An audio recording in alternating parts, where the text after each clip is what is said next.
Welcome back, Warrior. We are now on Jacob chapter 5 officially. After the procrastinating of doing that, we are now getting started. Okay, in the Reddit hostess, they have a picture and it's called Olive Tree by Heidi Carter. And it is so cute. Look at this. Isn't that gorgeous? It's just gorgeous. I just love that image, of missionaries going serving 2x2, and in the olive tree grove. It's like really awesome. Okay, so Jacob 5-7, it says, in these chapters, the allegory of the olive trees, Israel will be restored in the last days, Shem and the Antichrist, and Jacob passes the plates to his son Enos. Hello, I'm just having a hard time. Also, today was eclipse day, and that's why I'm wearing this, because I'm able to look into the sun with this obsidian necklace. Really cool. Got it from Mexico. Amazing. Okay, what is an allegory? So an allegory is a story that uses objects and people to teach a truth. The elements in the story, like the olive tree, represent something else. Who was Zenos? Zenos was an Old Testament prophet. His prophecies were on the brass plates, but are not in our Bible today. Jacob copied this allegory from Zenos onto the plates. And then the house of Israel is because olive trees could easily turn wild, they are a good symbol of the house of Israel. God expected good fruits from the house of Israel, but Israel easily became corrupted. And I would like to add that olive trees are also a great example of grafting in good branches and having the tree become better, right? So become good again. So there's that, I guess. I'm not a farmer or a gardener or anything. My green thumbs are totally black. And in fact, I actually don't like gardening because my thumbs get split all the time. I don't know if you can see this here. You probably cannot. And that's okay. I get splits down the edges of my thumb and it just bleeds. It's no wonder I don't like planting. Okay. And I get hangnails everywhere, and no matter how much Vicks vapor rub I put on all my hands and the gloves that I wear, I know all the things, they don't help me. And so anyways, that's where we're at with that. Okay, so things to know about olive trees. Reddit hostess wants us to know. In order to produce good olives, olive trees require a great amount of care. When left uncared for, the tree gradually becomes wild. Wild trees have strong roots, but do not produce fruit as valuable as the cultivated olive tree does. Then grafting was a common practice in ancient times, where one would take one branch from one tree and insert it into a different tree. So you would take it, insert it. That's kind of what I was talking about. One purpose of doing this might be to help an olive tree which was no longer bearing fruit. One would take a branch from a healthy tree and graft it into the wild tree in hopes that it would strengthen the tree. Okay, Jacob 5. Here we go. It says, Jacob quotes Zenos relative to the allegory of the tame and wild olive trees. They are a likeness of Israel and the Gentiles. The scattering and the gathering of Israel are prefigured allusions are made to the Nephites and Lamanites and all the house of Israel. Gentiles shall be grafted into Israel. Eventually the vineyard shall be burned. There's something to look forward to.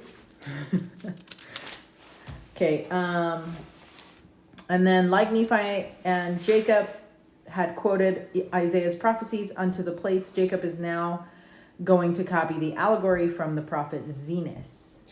Okay, so the brass plates contain prophecies of prophets who lived during the Old Testament times. 4 of the prophets that appear on the brass plates are not found in our Bible. They are Zenos, Zenock, Neum, and Isaias. Zenos is quoted or written about in the following places: 1 Nephi 19, Jacob 5, Alma 33, Alma 34, Helaman 8, 3 Nephi chapter 10. It is unclear exactly when Zenos lived, but it was likely sometime between 1600 and 600 BC. Zenos spent some time in the wilderness and preached in congregations. He suffered death because of his testimony. Okay, so something also, so first also so many things. General conference was amazing, right?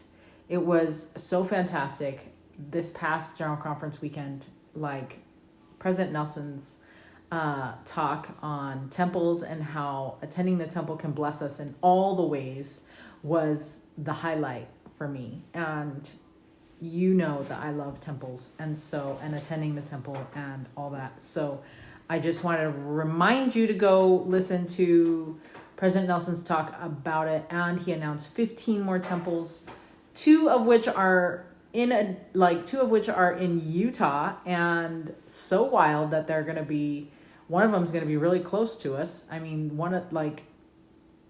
it feels like one of them is going to be really close. We already have so many temples close by. It's just a blessing. It's just a blessing. Like, we'll be able to go anywhere in the world and there will be a temple to provide that refuge, that peace that we need. And Elder Bednar talking about stillness was awesome, and how we can receive that stillness in the temple. Anyway, so good. Okay, so Jacob chapter 5, verse 1 and 2. Behold, my brethren, do ye not remember to have read the words of the prophet Zenos, which he spake unto the house of Israel, saying... Okay, wait. So I asked my husband, because I think my husband knows all the things, and he's so smart.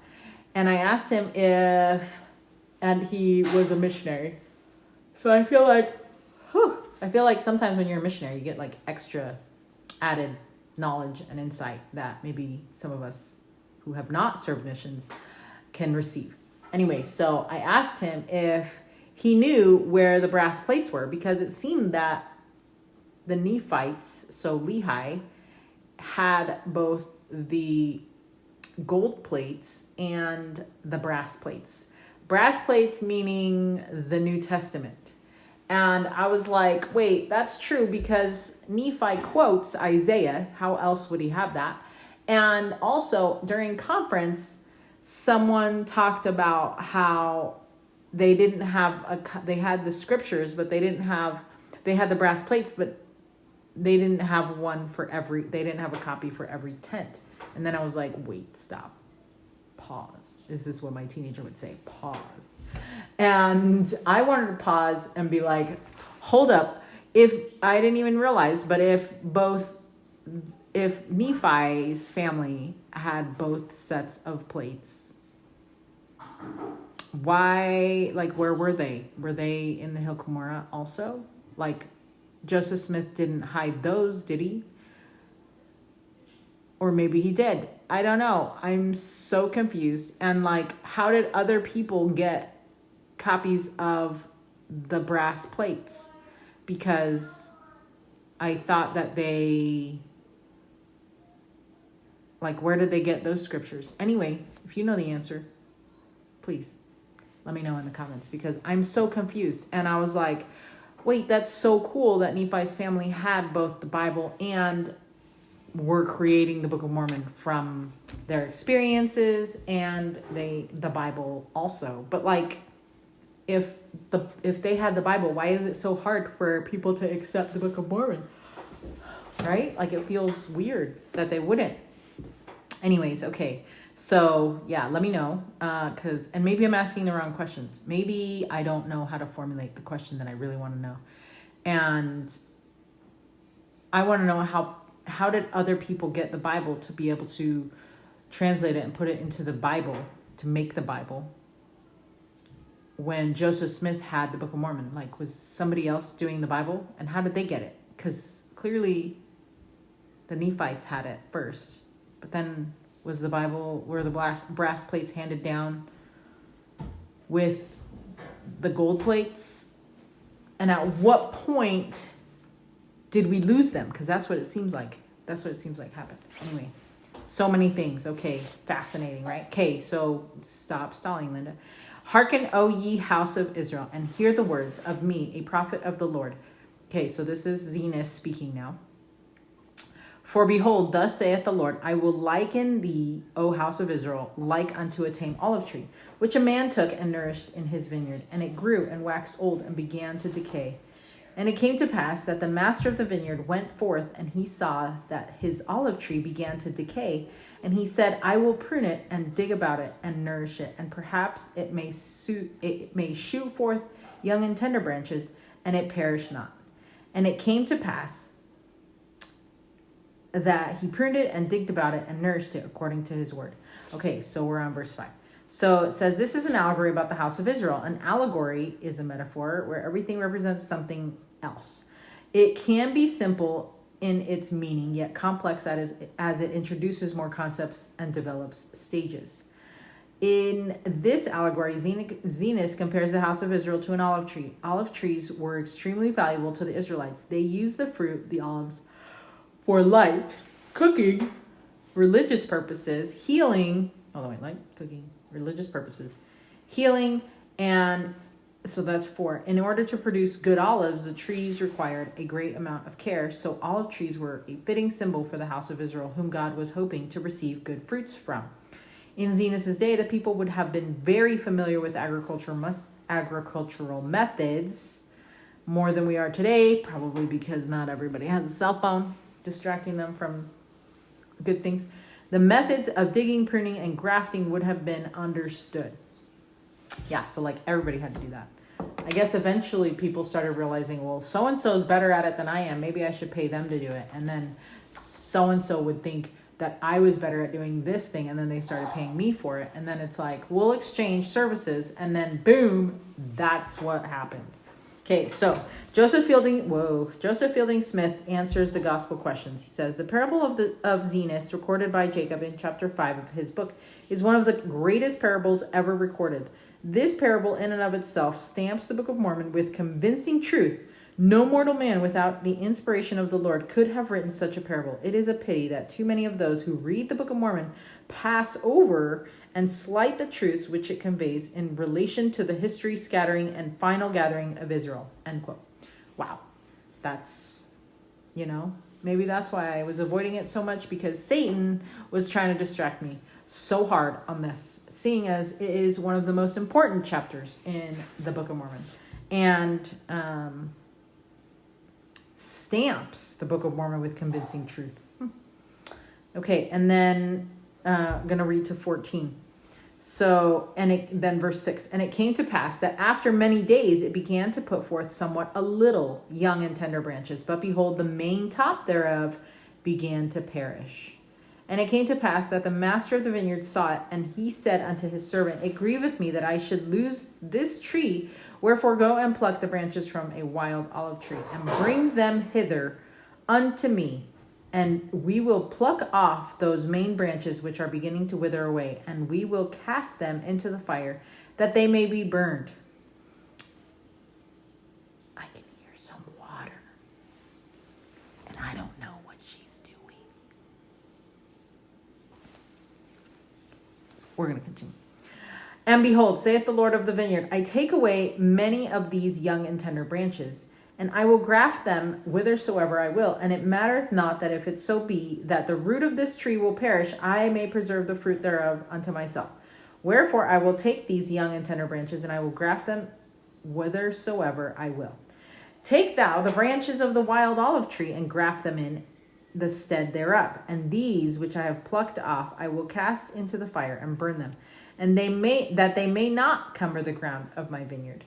And it came to pass that the servant of the Lord of the vineyard did according to the word of the Lord of the vineyard, and grafted in the branches of the wild olive tree. And the Lord of the vineyard caused that it should be digged about and pruned and nourished, saying unto his servant, it grieveth me that I should lose this tree, wherefore that perhaps I might preserve the roots thereof, that they perish not, that I might preserve them unto myself, I have done this thing. Wherefore go thy way, watch the tree, and nourish it according to my words. And these, the young and tender branches, will I place in the nethermost, so lowest part of my vineyard, whithersoever I will, it mattereth not unto thee. And I do it that I may preserve unto myself the natural branches of the tree, and also that I may lay up fruit thereof against the season unto myself. For it grieveth me that I should lose this tree and the fruit thereof. Okay. Oh, and verse 14.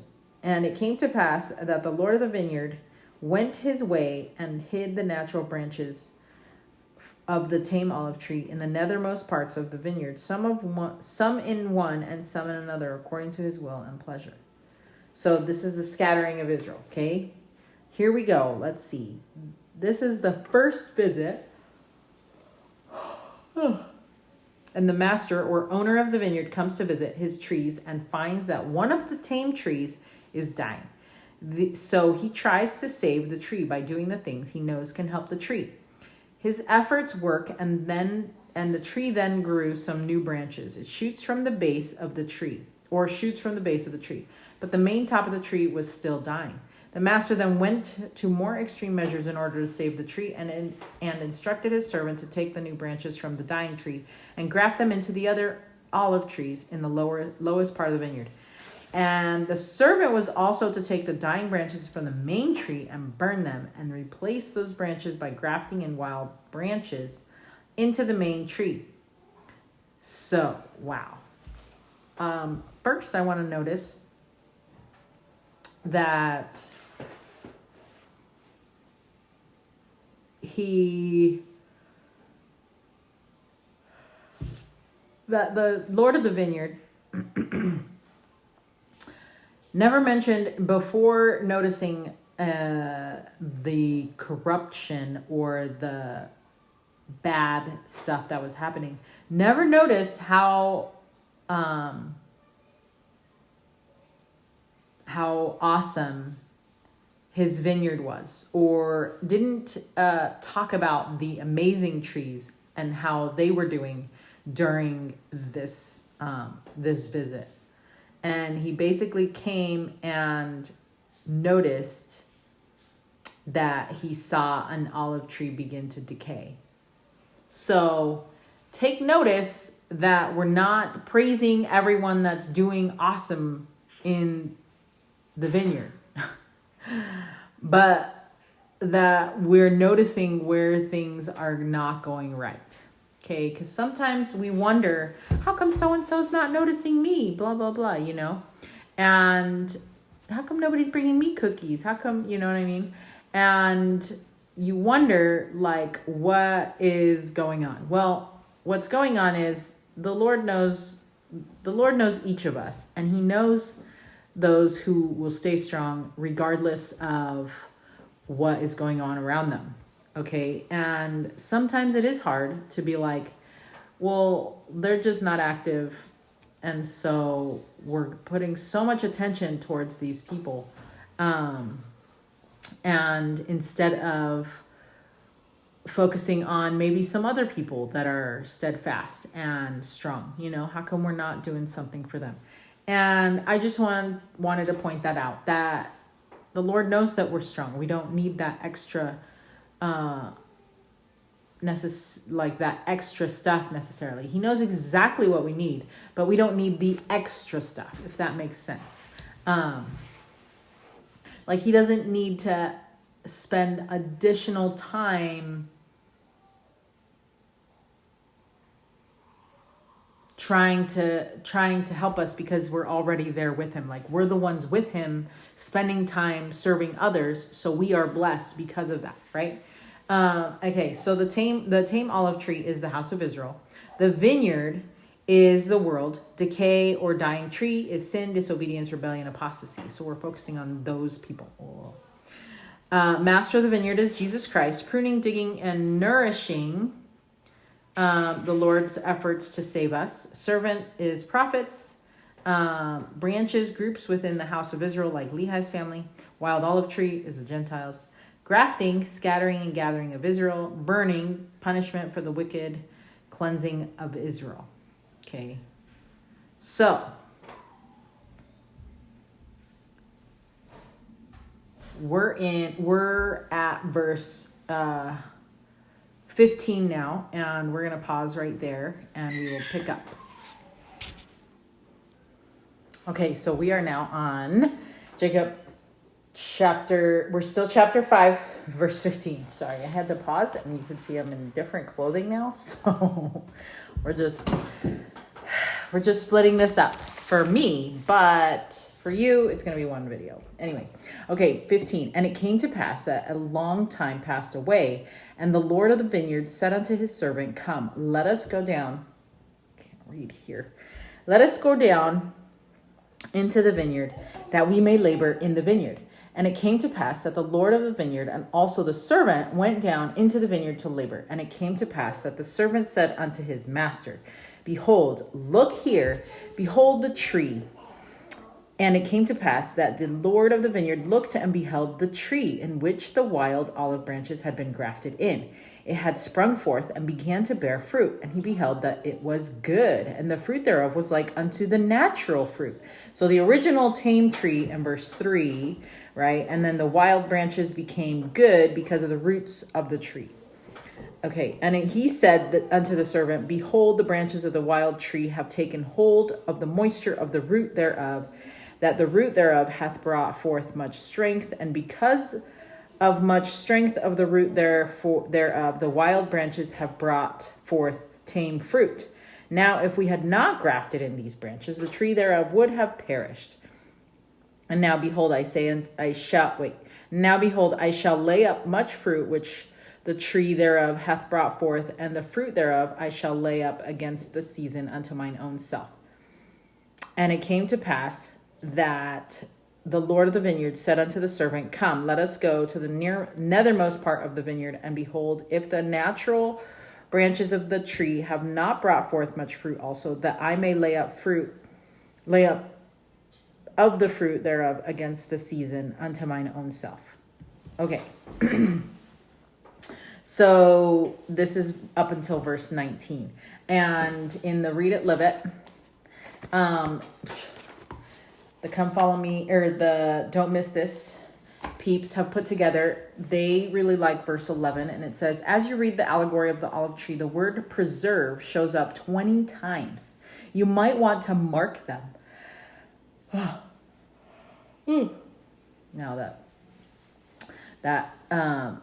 Now that we have that, and you might want to mark them. To preserve means to guard or keep. Consider the ways the Lord is guarding or keeping you. Ooh, I love that. I love that so much. And sometimes we're the ones doing all the guarding, right? Because that's what we're doing. We're with the Lord. We're serving with the Lord. But I also think that in the guarding that we're doing with the Lord, that he is keeping us safe, right? And so I think sometimes we overlook that. Sometimes we think it's too hard to serve with the Lord. And it's really hard, because he demands so much of us. And as we get closer to him, we feel so much of our inadequacies, right? And our imperfections come out even more, right? But I think that the important thing for me to remember is that, like, as I'm serving with the Lord's help, that the most important thing is for me to come unto Christ. For me, like, I can do so much good for so many other people, but if he loses me, then it was for naught, you know?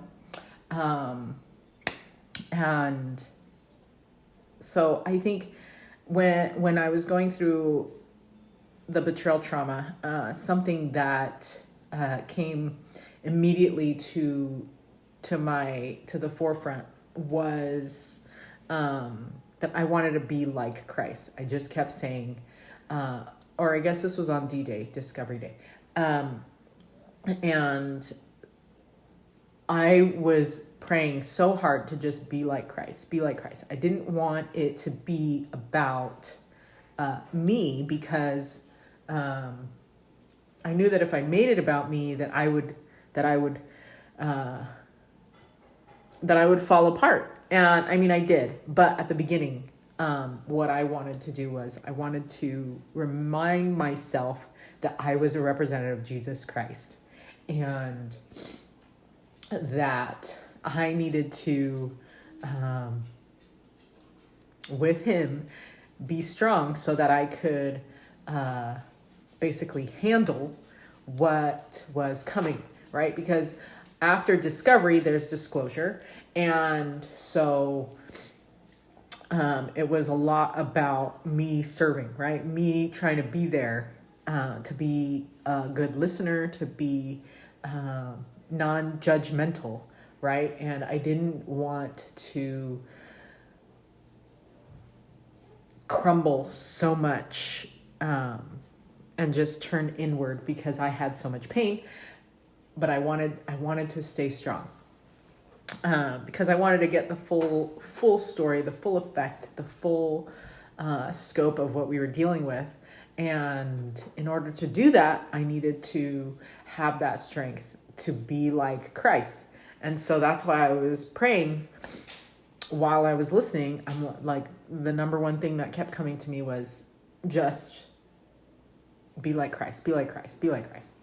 And after I was able to get all of that, then I was able to finally collapse and shattered into pieces, right? And as the Lord has been helping me piece myself back together,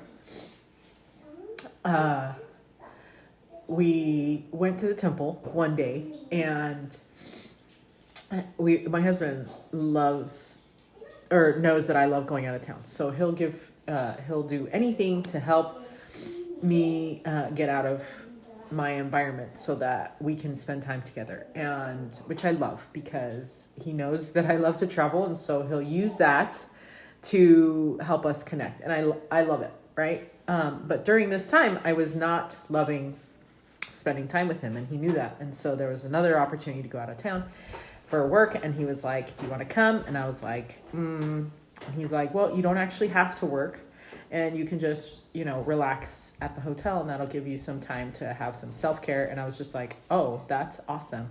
Anyway, so it was fantastic. I was able to do that. And Mommy. Yes, miss?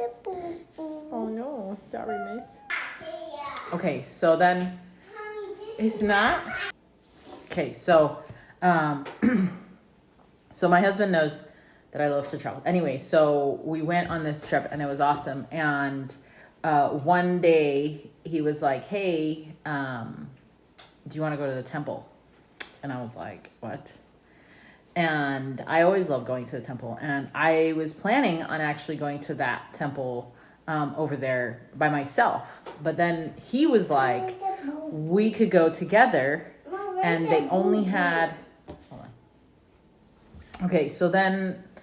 I love going to the temple. The temple is the best. And I love that President Nelson just told us that the temple is the best. So he's validating my love for the temple being so important. And anyway, so I was thinking like I was going to go to the temple by myself. But then, of course, I'm like, well, my husband needs to go to the temple. You know what I'm saying? And so I was like, fine, I will go to the temple. But they only had... ceilings available because they didn't have any initiatories or anything. So I was like, so now I have to like sit in front of him while doing a ceiling. Anyway, while we were in the ceiling room, we were kneeling across from the altar. So there's like an altar, and then you kneel on one person kneels on one side, the other person kneels on the other. And so you're like across from each other, and you get to hold hands. So like, it's really, and I don't know, even when I'm upset, when I look at my husband, I'm like reminded why I love him. Right. But of course, then everything else comes to mind. But it's nicer in the temple because Satan doesn't just like fill you with complete hate for the other person. So that's nice because you're in the temple. And so,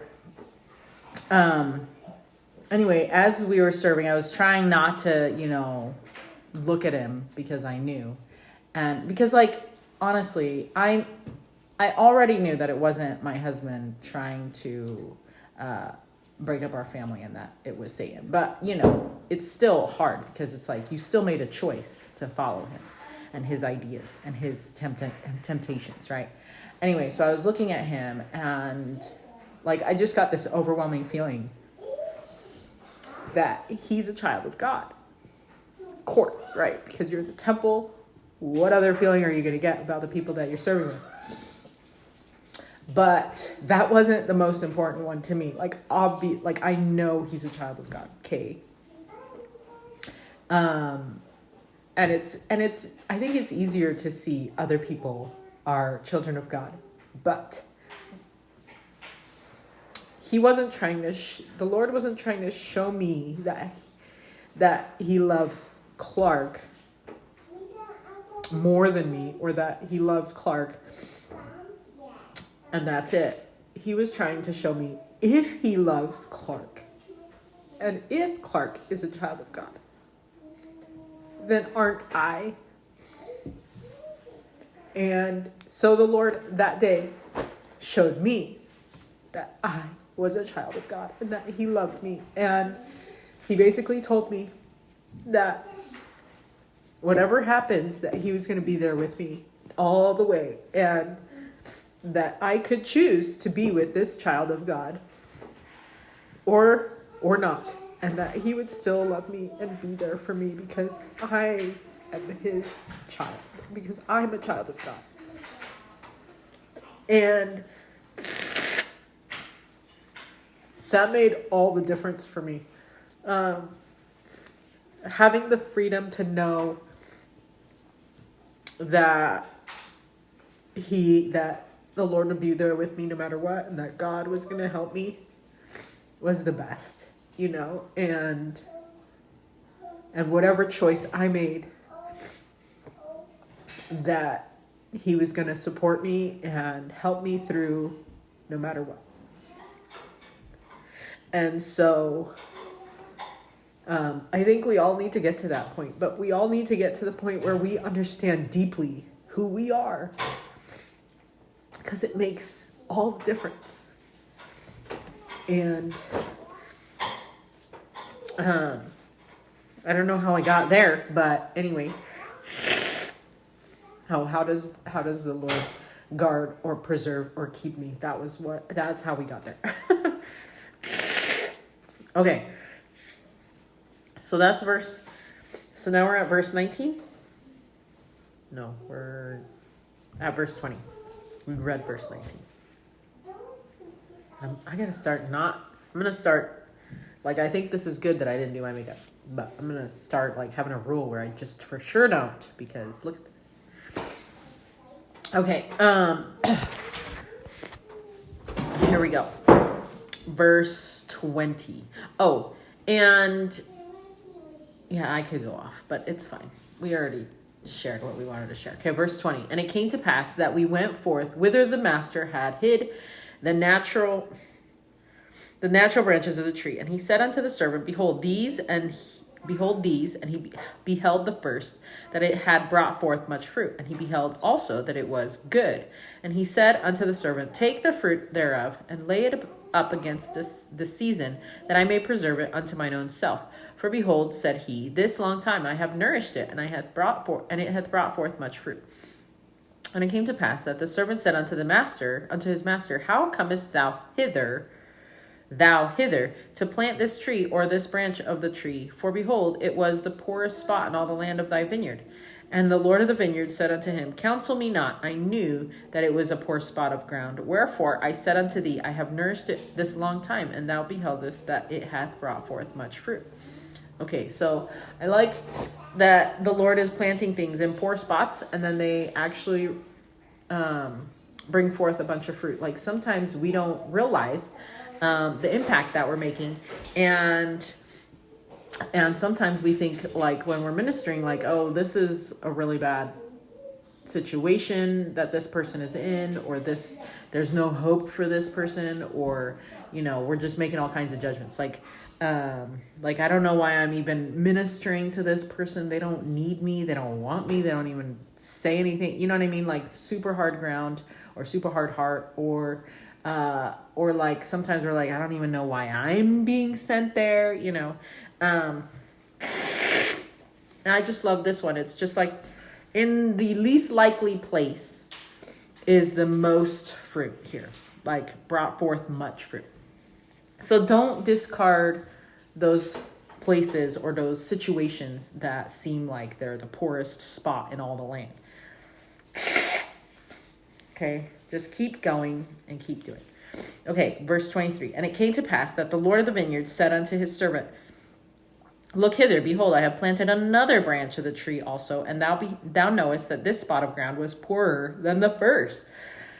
But behold, the tree, I have nourished it this long time, and it hath brought forth much fruit. Therefore gather it and lay it up against the season, that I may preserve it unto mine own self. Okay, and then we're going to go to verse 28, and then we're going to read some stuff here. And it came to pass that the Lord of the vineyard said again unto his servant, look hither, and behold another branch also, which I have planted. Behold, that I have nourished it also, and it hath brought forth fruit. And he said unto the servant, look hither, and behold the last. Behold, this have I planted in a good spot of ground, and I have nourished it this long time. And only a part of the tree hath brought forth tame fruit, and the other part of the tree hath brought forth wild fruit. Behold, I have nourished this tree like unto the others. And it came to pass that the Lord of the vineyard said unto the servant, pluck off the branches that have not brought forth good fruit, and cast them into the fire. But behold, the servant said unto him, let us prune it, and dig about it, and nourish it a little longer, that perhaps it may bring forth good fruit unto thee, that thou canst lay it up against the season. And it came to pass that the Lord of the vineyard and the servant of the Lord of the vineyard did nourish all the fruit of the vineyard. Okay, so I think this is a great scripture here to know that says it was planted in a good spot of ground, and they've nourished it for a long time in verse 25. But only part of the tree brought forth good fruit, and then the other part, wild fruit. But he said, I have nourished this tree like unto the others. Now, when we're thinking about, because we know that the vineyard is like people and the world, we're all different. We're not all going to be able to be converted or come unto Christ the same way. We all have different faith journeys. We all have different experiences. We all have different skills and talents that God has blessed us with. So our experience with the Lord is going to be completely different than even my children's experience and even my neighbor's experience. If I had a twin sister, her experience would be totally different than mine, because we're different people and we require different things. And so I just love that they recognize, like, behold, I've nourished this tree like unto the others, but they need to do something different for this specific tree. And we have to try different things with our kids, because each of them are going to come unto Christ in a different way. And, you know, I talk a lot about them because I'm in that stage where one of them's 15, one of them's 10, and one of them's 3. They all need different, they need me to tailor their experience with the gospel a little bit differently so that they can feel the Spirit in the best way that they feel the Spirit in, right? So, of course, now you know why I have so much anxiety over this, because it feels overwhelming with just 3 kids. Imagine if I had more kids. I probably would not be here. Would be so crazy. Going crazy with even more kids. Okay, so verse 28 or 15 to 28 says that the wild branches have been grafted into the tame tree, and the new branches from the tame tree have been grafted into other trees in the vineyard. So now a long time later, which would mean the branches would have had sufficient time to graft into the tree, and they could see what resulted from that. The Lord, or master of the vineyard, tells his servants that they are going into the vineyard. First, they visit the original tame tree where the wild branches had been grafted in. In verse 17, we see that the tree was good and was bearing fruit like the tame tree had grown before it had become corrupt. The Lord explains why this is so. The roots of the tree were strong, and this allowed the wild branches to gain the nourishment and strength needed to produce good fruit. But this tree would have perished had the wild branches not been grafted in. So essentially, they saved each other. The wild branches needed the roots, and the roots needed the branches, right? And the roots represent the covenants God made with Abraham and covenants that God makes with the faithful. These covenants have true and real power and can cause us to change and be born again, which will change the kind of lives we lead and what fruits we produce. And I think it's so important that we remember that, because those temple covenants are the covenants that we have, that my husband and I made. And because of those covenants, it changes the way that I act and behave and am. And those decisions that I make are not made lightly. They are eternal decisions that I need to make. And so yeah, I think it's so perfect that covenants are the roots, right? Those are the things that bind us. Okay, President Russell M. Nelson taught it in this way. Quote, once we make a covenant with God, we leave neutral ground forever. God will not abandon his relationship with those who have forged such a bond with him. In fact, all those who have made a covenant with God have access to a special kind of love and mercy. In Hebrew language, that covenantal love is called Hesed. Hesed has no adequate English equivalent. Translators of the King James Version of the Bible must have struggled with how to render Hesed in English. They often choose loving kindness. This captures much, but not all, the meaning of Hesed. Other translations were also rendered, such as mercy and goodness.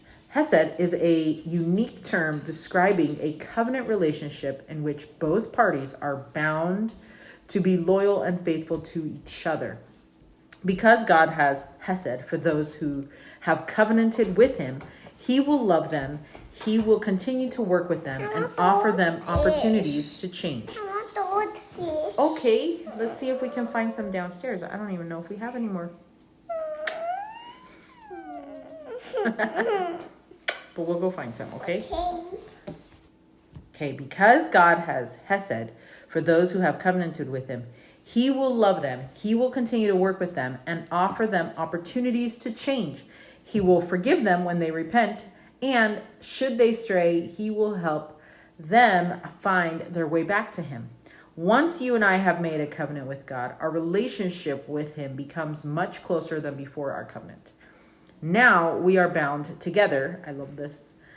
Because of our covenant with God, he will never tire in his efforts to help us, and we will never exhaust his merciful patience with us. Each of us has a special place in God's heart. He has high hopes for us. End quote. Oh, I love that. I love that. President Russell M. Nelson, October 2022, General Conference. Okay, after the master and servant observe the good fruit on the tree, they go to see what happened to the natural branches that had been grafted into other trees in the vineyard. Four branches are mentioned, and they are as follows. Okay, so we have the first branch. It had brought forth much good fruit, even though, it had been planted in poor soil.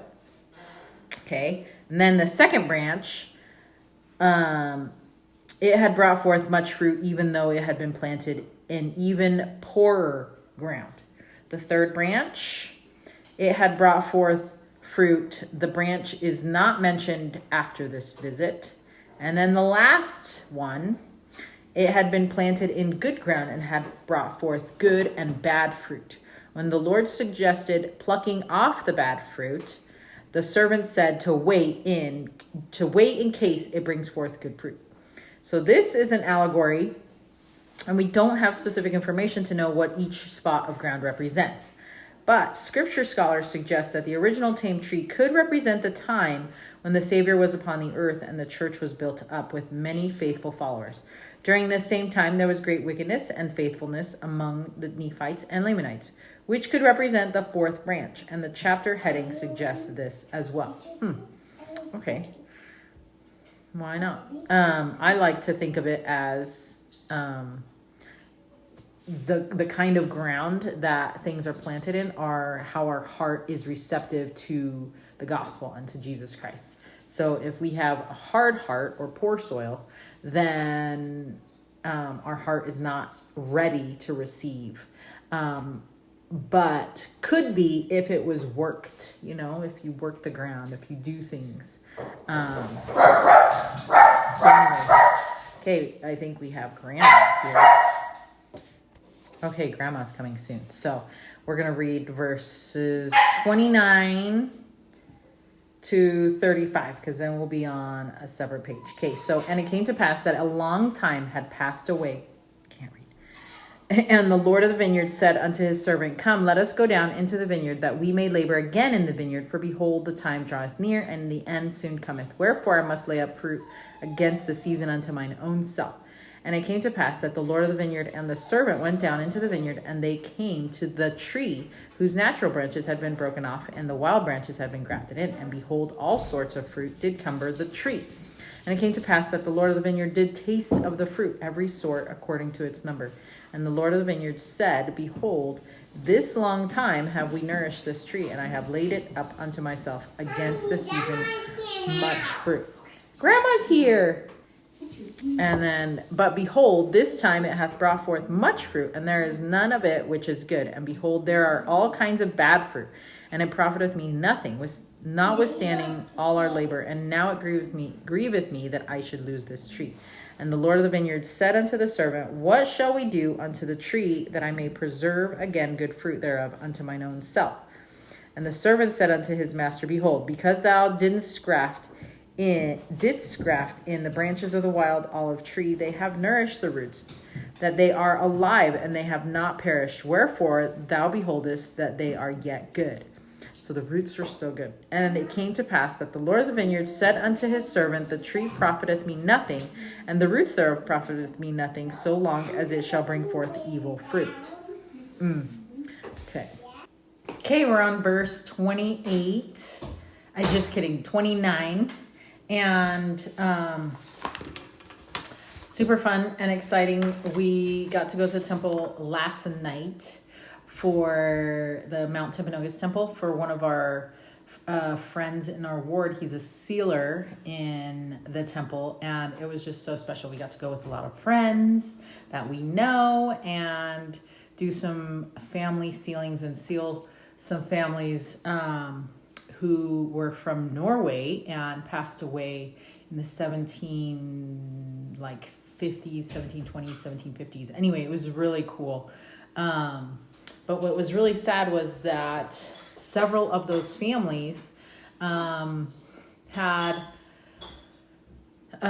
children who died before they were 8, before they were before they were 8, and so they died when they were little, and it made me really sad. I think some of them probably also died maybe before they were 18, but it's just really sad. And I was like, I need to look up. In fact, this is a good reminder. I need to look up if there were any diseases or wars or something that was killing little kids. Or children. You made the cat. Good job. Laura's playing clay today, and she's having so much fun.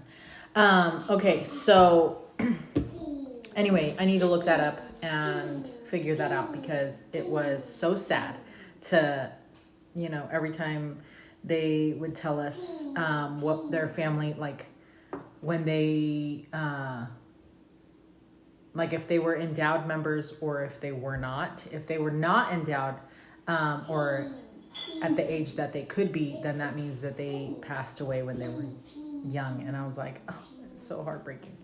Anyway, and then there was those children, and I didn't know that people did this, but I guess it makes sense that there's those children who pass away when they're babies or infants, and they get named, and then they pass away, and then the next child gets named the same name or a similar name to the first child who was born, probably in remembrance of that child. Oh, wow.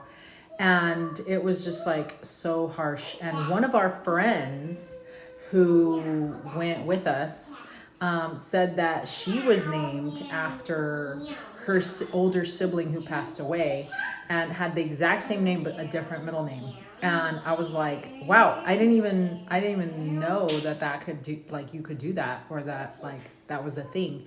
And anyway, it's just heartbreaking whenever there's children that die or pass before they're able to live like a full life. It's just sad. It's just really sad. No mother should ever have to endure a loss of a child. Like, that's just a rule of thumb that I think should be made. Right? Okay. Verse 29. And it came to pass that a long time had passed away, and the Lord of the vineyard said unto his servant, Come, let us go down into the vineyard. Oh, where's my glasses? Because I'm having a hard time. Okay, here we are. Okay. Let us go down into the vineyard.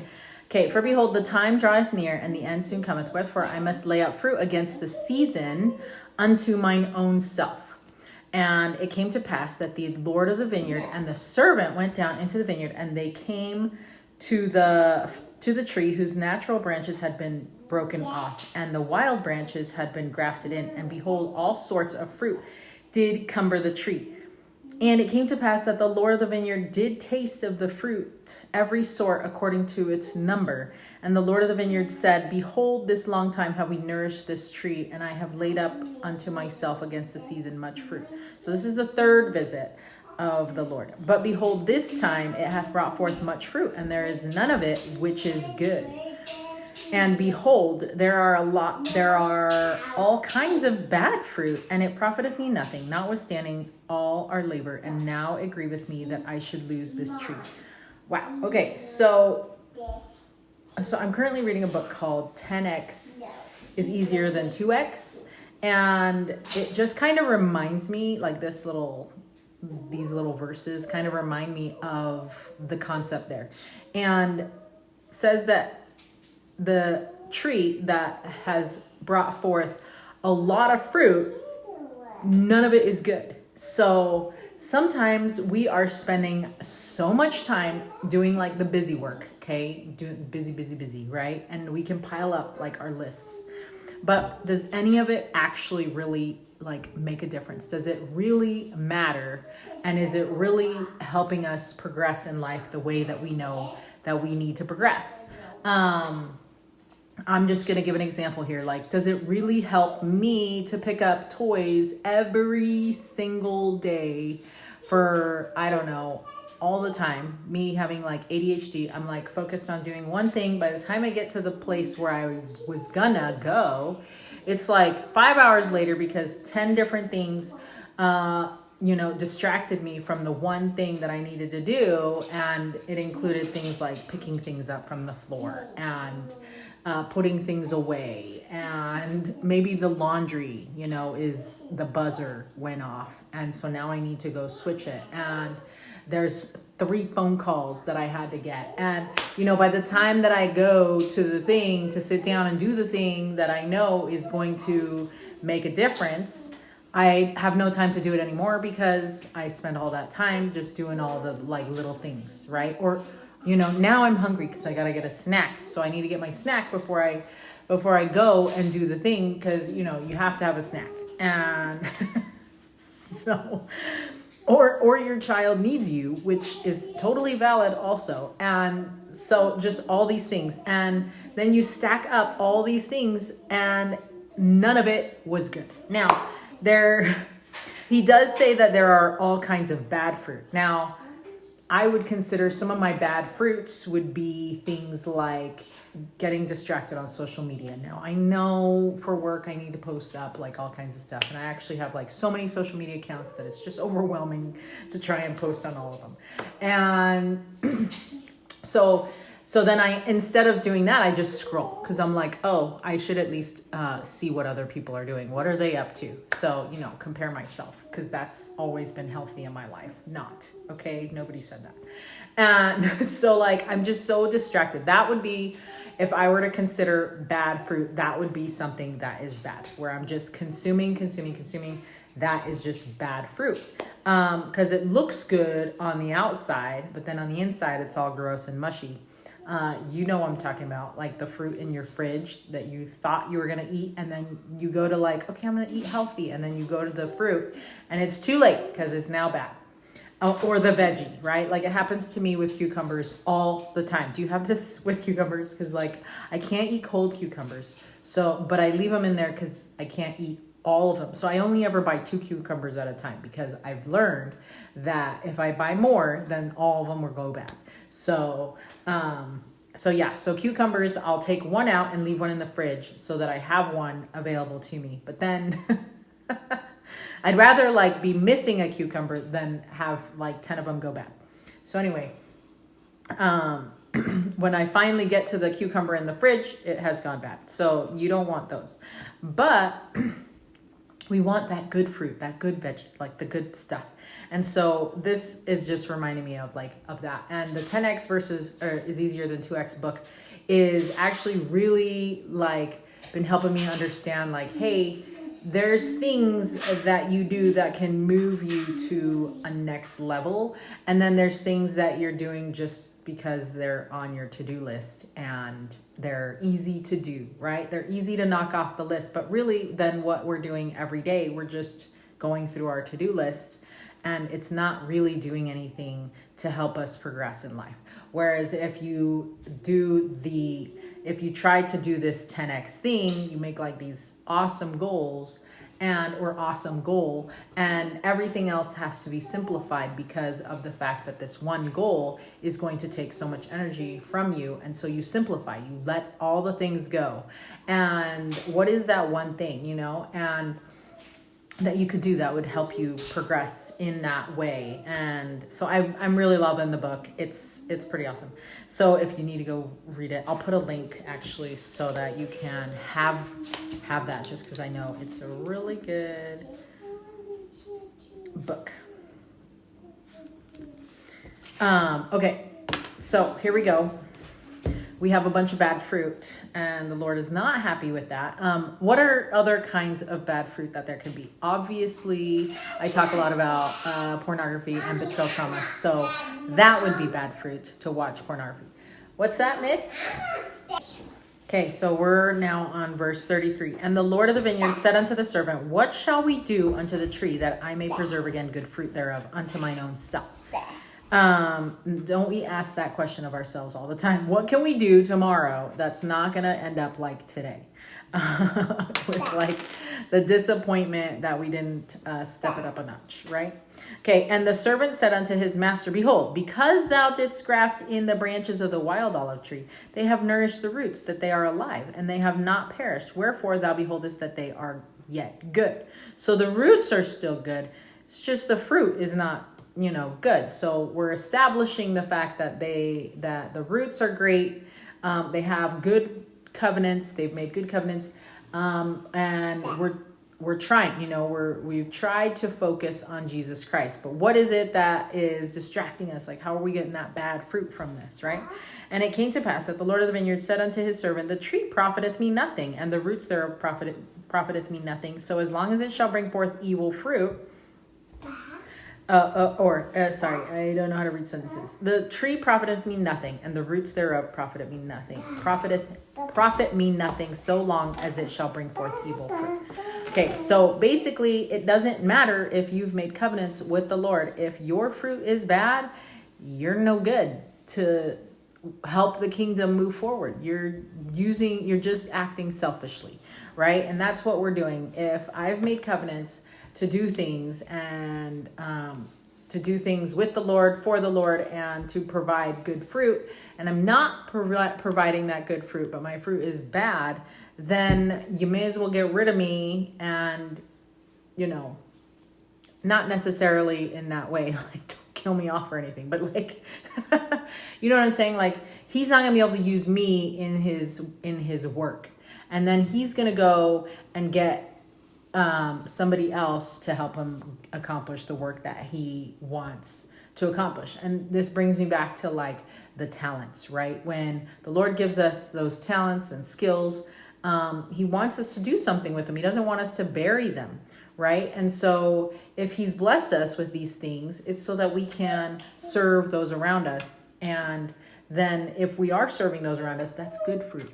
And if we have good fruit, then the Lord can continue to use us in his plan, in bringing forth his kingdom, right, on the earth. But if we can't, then if we're not doing that, then we're no good that way to him. And he's not necessarily going to forget about us because we are covenanting with him, but he's not going to be able to use us to our full potential because we are not there. We're not able to be used to our full potential. Just because you have a tool in your toolbox doesn't mean that you're gonna always that you're gonna use it, because what if you tried to use it and it didn't work, right? So what if it was broken and you were trying to use it? Like, you're not gonna keep using it, but you might put it in the spot where it's like, hey, need to fix tool until we can go back and use it, right?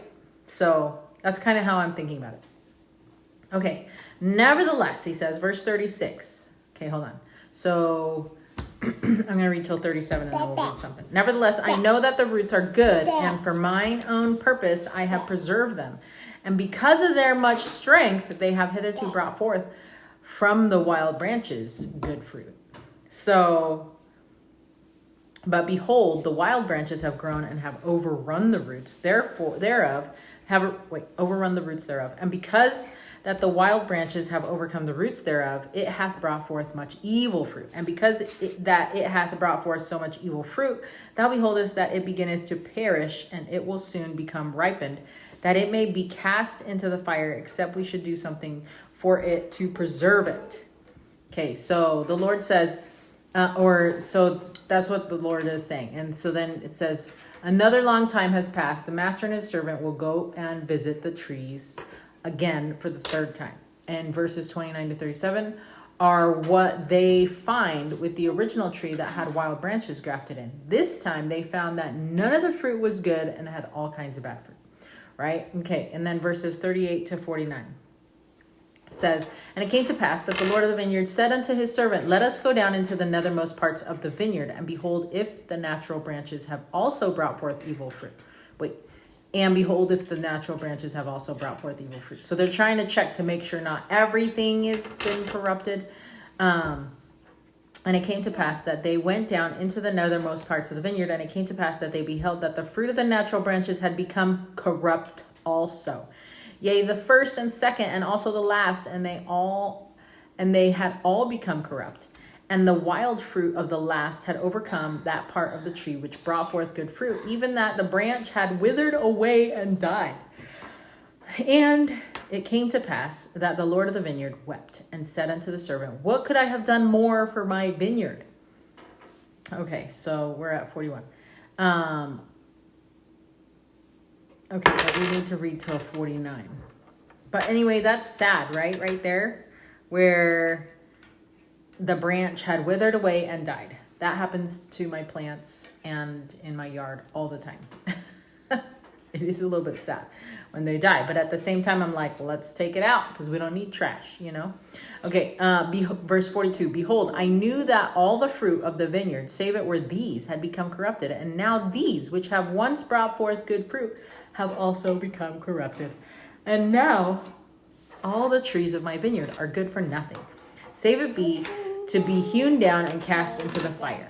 So that's what we like to do with our branches that are like overgrown, and it's just gross branches that like are not like, honestly, I would just get rid of the trees too, but it's fine for now. That's what we got to do.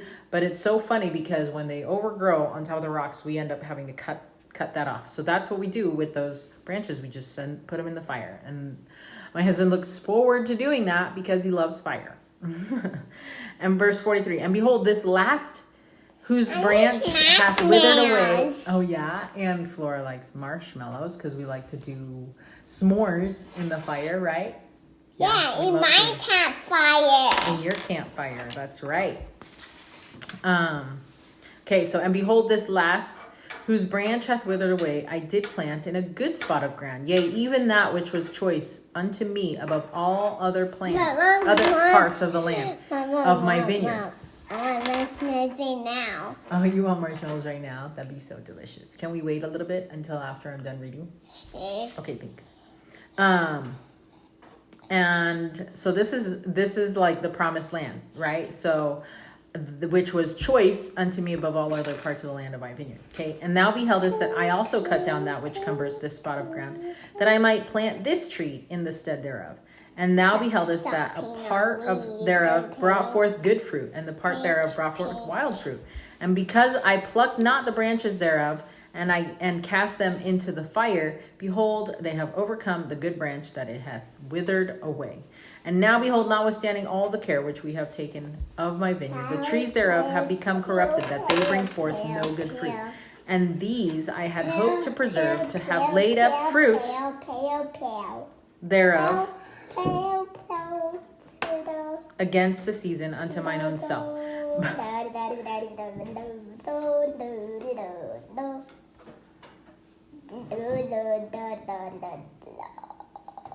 But behold, they have become like unto the wild olive tree, and they are of no worth, but to be hewn down and cast into the fire, and it grieveth me that I should lose them. Okay, so we're almost there. 47. But what could I have done more in my vineyard? Have I slackened my hand? Have I not nourished it? Nay, I have. I hear right here. Am I like Linda with the vineyard? No. I'm actually better than that. Right? Because I'm really bad at that. But the Lord is amazing. Nay, he says, nay, I have nourished it, and I have digged about it, and I have pruned it, and I have dunged it, and I have stretched forth mine hand almost all the day long. And the end draweth nigh, and it grieveth me that I should hewn down all the trees of my vineyard, and cast them into the fire, that they should be burned. Who is it that has corrupted my vineyard?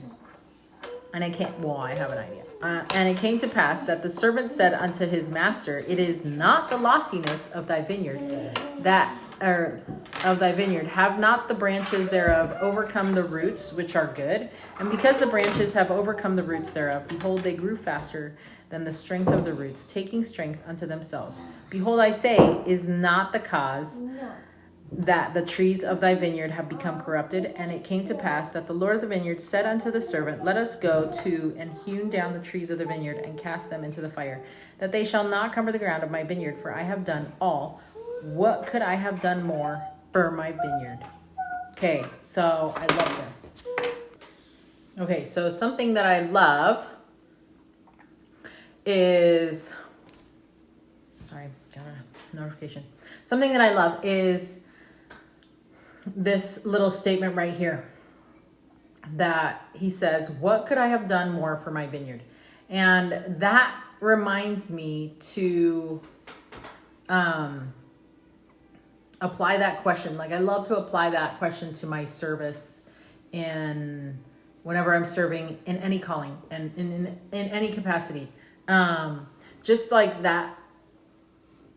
Like, I try to put my all in the things that I do, and especially the callings. And if I'm not able to say, what could I have done more for my vineyard? Then I do more like that. And that's the thing. Like, I want to make sure that I am doing my best, and that I'm trying everything, and that I'm not, I don't want to feel like I could have done more, if that makes sense. Now, yes, there are definitely a lot of things that I could do better, but I don't want to feel like I could have done more, if that makes sense. So, and I think that's important for us to realize here, like, what could I have done more for my vineyard? And instead of thinking like, what more could I be doing? What more, instead of thinking like that, it's like, what could I do better? Because I literally couldn't add more to the list, but I could do better at certain things, right? And so sometimes that helps us not feel so overwhelmed also, is just like trying to better those things that we're doing. So yeah, what could I have done more for my vineyard? Because, when we have a calling, we have stewardship over those in our midst. And I think it's a great question to ask whenever we're serving, and just like a good realization of like a good, it's like a good measure. Like, what could I have done more for my vineyard, right? Anyway, I really like that. And this is what the Red Hat Hostess has some commentary. It says, the verses 38 to 49 are when they go on the other trees and they find that all these trees have also become corrupt. So there is no good fruit anywhere. This time period represents the great apostasy. All of the trees were still alive, but no good fruits came from any of the trees. After all the digging, pruning, and caring for the trees, prophets, miracles, revelations, teachings, guidance, protection, there was no good fruit left. Every tree had become corrupt. It is at this point that the Lord of the vineyard weeps. And that's in verse 41. I think I missed it. Right there. And it came to pass that the Lord of the vineyard wept and said unto the servant, what could I have done more for my vineyard? Right.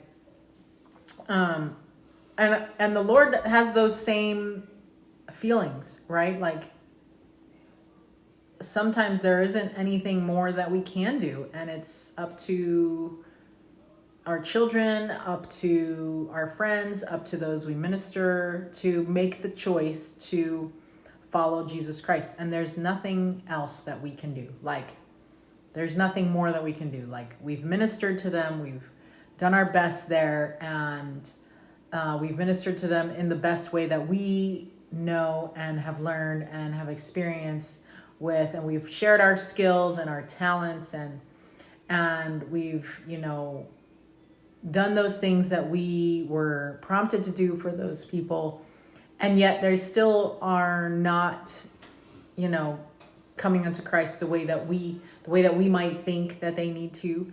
And so there's like, what more can you do? And the Lord has that same feeling. And so you're not alone in that feeling if you have experienced that. So it is at this point that the Lord of the vineyard weeps. We can see his anguish, and he asks, what could I have done more? And then he asks the question again in verse 47, then in 49, these trees have been properly cared for and given all they needed to thrive. And this kind of reminds me too of like children who you do things for, and you raise them in a good home, and you try and teach them how to gain their own testimony of Jesus Christ, but then they actually don't. And so then you just end up, worried about them, and they don't have their own testimony. But like, you could not have done more, right? You couldn't have done more. So Elder Jeffrey R. Holland put it this way. He says, how grateful we are for all the scriptures, especially the scriptures of the restoration, that teach us the majesty of each member of the Godhead. How we would thrill, for example, if all the world would receive and embrace the view of the Father so movingly described in the Pearl of Great Price. There, in the midst of the grand vision of humankind, which heaven opened to his view, Enoch, observing both the blessings and challenges of mortality, turns his gaze toward the Father and is stunned to see him weeping. He says in wonder and amazement to this most powerful being in the universe, how is it that thou canst weep? Thou art just and merciful and kind forever. Peace is the habitation of thy throne, and mercy shall go before thy face and have no end. How is it that thou canst weep? Looking out at the events of almost any day, God replies, behold, these thy brethren, that they are the workmanship of mine own hands. I gave unto them a commandment that they should love one another, and that they should choose me, their father. But behold, they are without affection, and they hate their own blood. Wherefore should not the heavens weep, seeing these shall suffer? That single riveting scene does more to teach the true nature of God than any theological treatise could ever convey. It also helps us understand much more emphatically that vivid moment of the Book of Mormon allegory of the olive tree, when after digging and dunging, watering, weeding, trimming, pruning, transplanting, and grafting, the great Lord of the vineyard throws down his spade and his pruning shears and weeps, crying out to any who would listen, what could I have done more for my vineyard? Okay, you can throw that away. What an incredible image of God's engagement in our lives. What anguish in a parent when his children do not choose him nor the gospel of God he sent. How easy to love someone who so singularly loves us. End quote. Ooh, that's so good. Elder Jeffrey R. Holland, October 2003 General Conference. Let me write that down. And did I say an undeniable? Because I meant indelible image of God's engagement in our lives. Honestly. Okay. I love that because it's true. You know, I asked my oldest son yesterday. We were planning on going to the temple this morning. So yes, I went to the temple last night and I went this morning. So, but I was going with, planning to go with him and some of his friends. And I was like, okay. And his friends came over and everything. And I was like, okay, are you guys coming? You know, anyway, so we got at least one confirmation from one friend who was coming. And then this morning, and it's hard to get teens to go to the temple. Some teens just, you know, take advantage and they love it. And some teens fight against it. So anyways, I feel you on both accounts. And so if I can get friends to come, it's like even better, right? For youth to come. So I was trying really hard. So anyway, so I go to wake up my son and he's like, hey, can you tell me if my friend said he's coming or not? Because when he woke up, he was going to text him first to make sure to like let him know that, yeah, I'm available. We're ready to go and come pick me up kind of thing. Right. And so he checks his phone and his phone says nothing. So there's no text from his friend confirming that he's coming or not. So what do? So he says, Mom, do I have to go to the temple? And I'm like, no, you don't have to. I'm like, you can choose. You can choose if you're going to go or not. Now, mind you, sometimes I incentivize, do a little righteous exchange, you know, but this morning I was feeling really good, I guess, and was like, no, you don't have to go. You can choose. Do you want to go? Do you want to come with me? Or no, I can't remember exactly how I said it, but I was like, do you want to come with me? And he's like, no, I'd rather, you know, go back to sleep. And I'm like, ugh. You know, but I was trying not to show how sad I was about the choice. And then it occurred to me that I just want him to choose to come with me, to want to come. Because it's a good thing, right? We know that it's going to bless his life. He just listened to General Conference. It was amazing. We know that, like, he's a great kid. And I know that he's going places. And so I don't want my desire for him to go to the temple with me to be like a bad experience, right? Because I want him to want to go. And it just kind of reminded me of like how the Lord and Heavenly Father must be and why they gave us our free agency. And it's because they just want us to choose to be with them. They just want us to choose them out of our own volition, not because they make us, not because we have to, not because of a righteous exchange, right? But just because we want to be with them. Because I was hoping that he would want to just come with me, even if he didn't want to go to the temple. Like maybe he just wants to spend time with me and he knows that this is like a good opportunity. We could go. But no, it was just, he just didn't want to. And I didn't want to make him. And I didn't want my face to show how sad I was that he didn't choose me. You know, because I still love him and I'm still going to do things for him and I'm still going to want to spend time with him. But I just was like, I just wish that he would have wanted to come with me out of his own desire to want to come with me.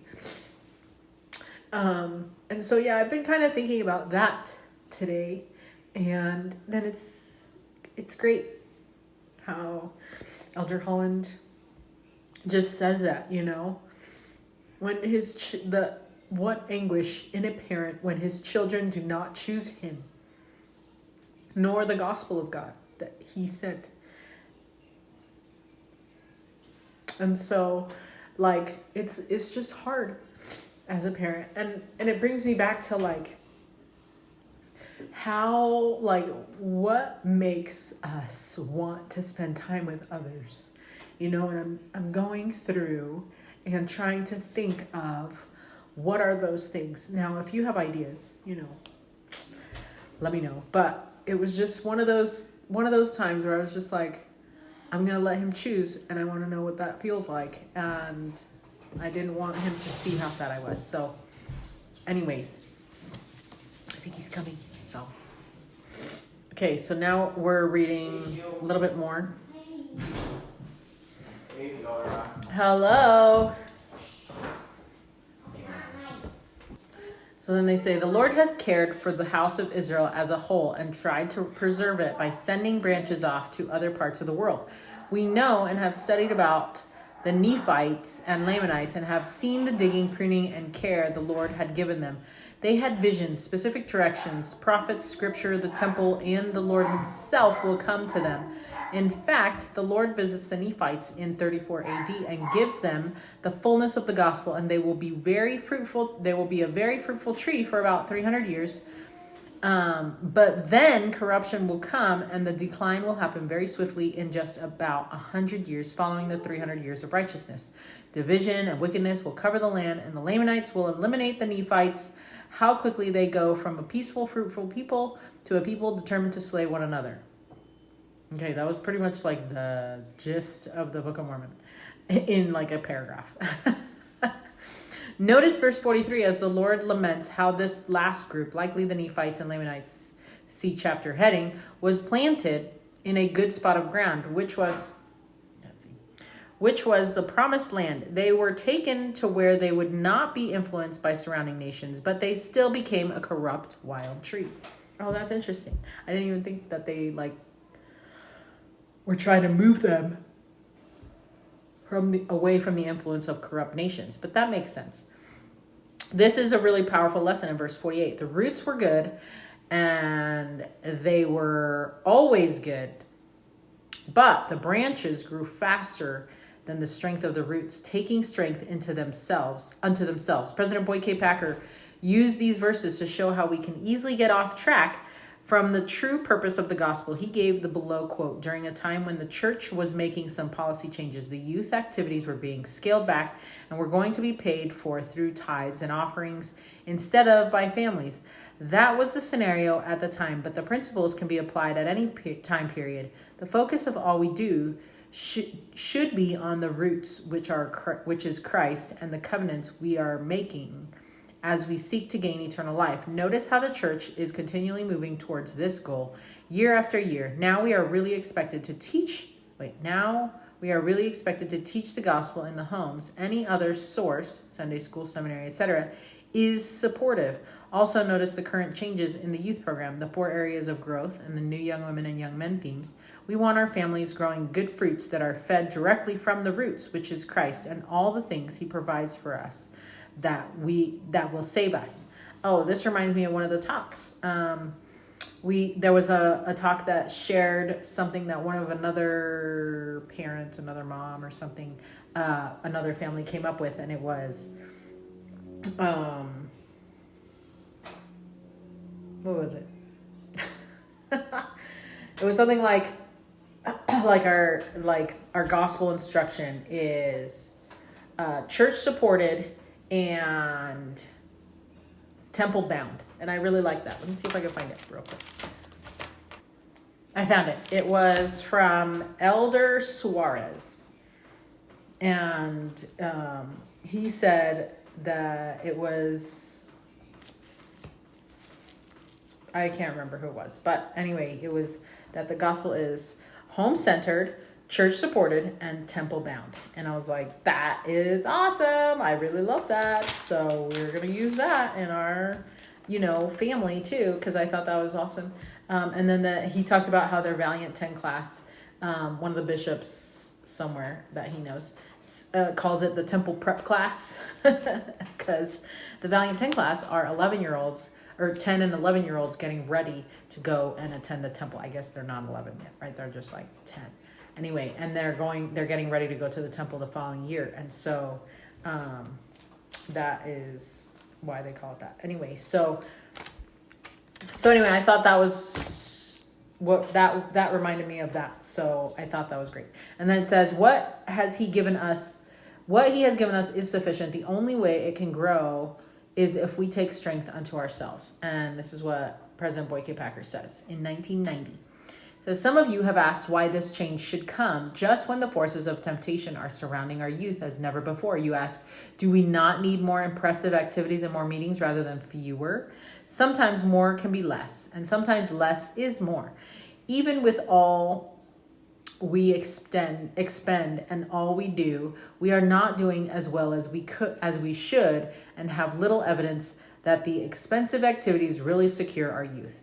There is a profound lesson in the Book of Mormon. In Jacob's parable of the olive tree, the Lord of the vineyard wept because he had worked so hard, but the trees brought forth wild fruit. What could I have done more? He asked. Have I slackened my hand, that I have not nourished it, and digged about it, and pruned it, and stretched forth mine hand almost all the day long? What could I have done more for my vineyard? How many bishops with disappointing results have felt to say those very words in their souls? What could I have done more for my ward? Why would wild fruit after all our work? Or why wild fruit after all our work? Okay, see, so I'm not the only one who asked that question, right? Anyways, it continues. We continue with the quote. It was the servant. It always is the servant who said, it is not the loftiness of thy vineyard that have not the branches thereof overcome the roots, which are good. Wait, if I could just learn how to read. Is it not the loftiness of thy vineyard? Have not the branches thereof overcome the roots, which are good? And because the branches have overcome the roots thereof, behold, they grew faster than the strength of the roots, taking strength unto themselves. There is great meaning in Jacob's parable for the church in our generation. Meetings and activities can multiply until they take strength unto themselves at the expense of the gospel of true worship. This change in budgeting will have the effect of returning much of the responsibility for teaching and counseling and activity to the family where it belongs. While there will still be many activities, they will be scaled down to cost of both time and money. There will be fewer intrusions into family schedules and in family purses. Church activities must be replaced by family activities. Oh, I love that. And it's sad that this was given in 1990.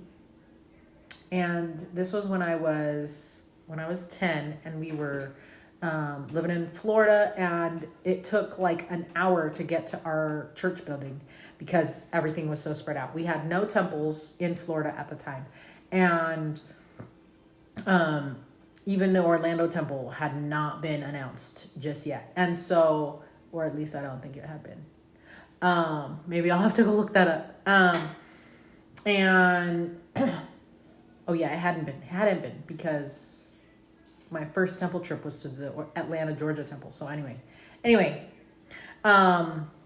so we were so spread out, and activities that we would have, at church, like I looked forward to those activities because I got to see my friends. Our family rarely had activities together because we did a lot of things just with our friends because my parents were always working. And so that's that. I mean, it's sad, but that's true. And in 1990, when I was 10, like it's sad that an apostle of the Lord, said right here, church activities must be replaced by family activities. And I don't know what kind of family activities we had back then, but we didn't do road trips. We didn't really do trips at all. And so that's definitely something. And we rarely played games as a family. And so like I'm not used to that kind of stuff. And so when our family started to grow, I was like, what are things that will help us be closer as a family? And so we take trips and we do things like that. And I love taking trips just with Clark, because that way it helps me to be more connected with him. And I'll take advantage of any work trips that we get to take together, because it is so much fun. But then also we do things as a family now, and it's so different than it was. And I don't know if like your families did that in the past, but my family ended up in divorce. And I'm guessing that the whole church activities must be replaced by family activities. Had we had more family activities, I think we would have had more memories to keep us together, if that makes any sense at all. Like if you don't have memories with your family, the statement of, hey, we'll be together forever is more of a threat than a promise. And if you have negative things, if you have negative experiences with your family and you have more negative ones than positive ones, you're not going to want to be with those people forever. And like things that I talk about a lot are like my dad chasing me with a belt. Like that's just a memory that I have, and it's like that happened several times. It wasn't like one time. And it's just so nice to not have to have that be a memory that my children have to have. And I hope that they'll be able to look forward to those times when we spent time together. And I don't know what a family that spends time together in their youth like this will turn out to look like. Like, I don't know, because this is my first experience doing stuff, right? And so I hope that it'll turn out great, and that we'll still be connected, and we'll still want to play games together. We'll still want to spend time together. But at the same time, I know that like we all have our agency. And so, anyway, I think that is something that we're still working on, still working on trying to improve that. Okay, so we are at verse 49. And so I'm going to stop this recording now, because this is such a long episode that I feel like it's just so, I don't even know if it's going to upload, you know what I mean? So we're going to stop it, we're going to upload it, and then we're going to continue with Jacob 5. We'll do like a part 1 and a part 2, although I hate doing part 1s and part 2s. So here we go. Until Jacob 5, verse 50. Stay strong, warrior.